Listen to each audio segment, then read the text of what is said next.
Hi, Peter. I think you're doing some solid things here, particularly in your use of color. I think for angry, red and black are a great choice. I like the angular forms that you're starting to use here.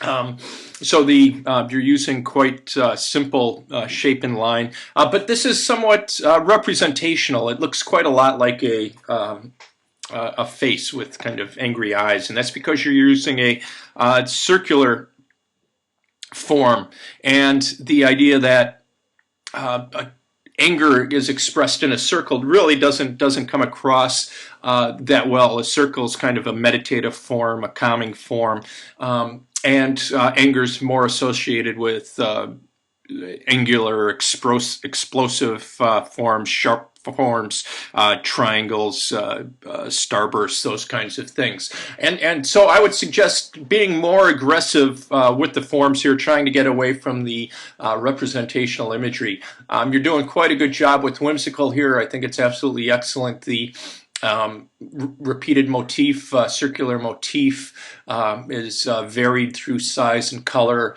and then you have varied lines here, which I think is quite good. Morning.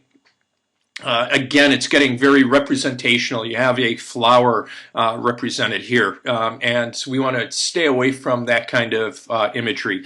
You can express the idea of happy in various ways, but a flower isn't an emotion. It's a flower, and trying to figure out ways to express that idea without having to rely on a drawing of a object is what we really want to try to do here. The idea here that you have in morning is really quite nice. I like everything except the idea that you're using tears here. Again, representational shape.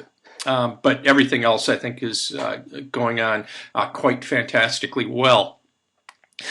Because there's the representational imagery, I'm going to send these back to you.